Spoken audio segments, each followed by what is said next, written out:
Diversity among judges is about bringing a different perspective, maybe a different experience of life, to the interpretation of the law. But that is only part of its value.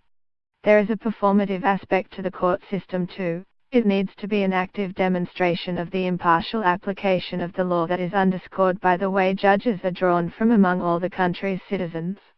It isn't. On Tuesday, the Justice Secretary, David Lidingto, accepted all but 2 of the 35 recommendations made in a review by the Labour MP David Lammy of the experience in the criminal justice system of black and minority ethnic people. The review, commissioned last year, was published in September. Mr. Lidingto signed up to more detailed monitoring of the ethnicity and faith of offenders, and to the call for targets to ensure diversity among prison officers.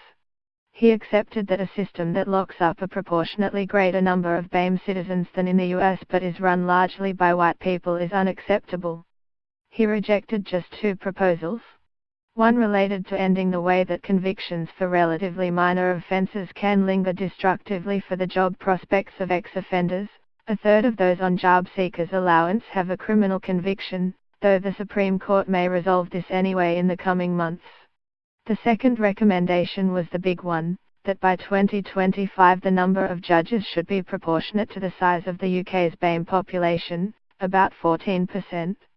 Mr. Lammy is convinced that only a target, against which progress is closely monitored, can shake up the approach to a judicial appointments system that is deeply resistant to change.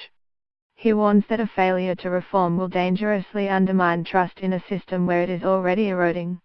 In his defense, Mr. Lidingto points to programs to encourage qualified applicants to come forward regardless of background.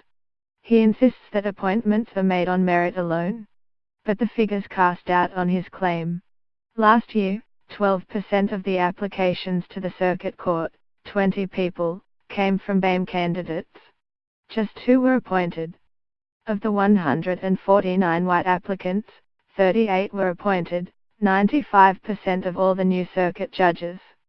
Can merit be so unevenly distributed, Mr. Lammy wonders.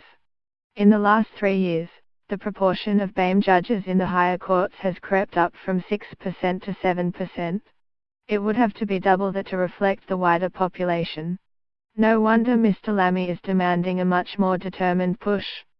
For more than a decade Lady Hale, now the first female president of the Supreme Court, has shown the value of alternative viewpoints, bringing to her legal expertise a feminist interpretation that has subtly introduced an understanding of the differential impact of the law on men and women.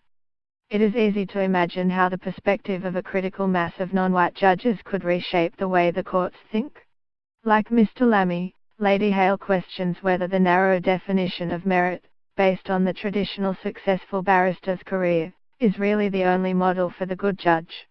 Like Mr. Lammy, she wants to encourage diversity among judges with the kind of supportive approach to recruitment of talent spotting and mentoring that big firms use.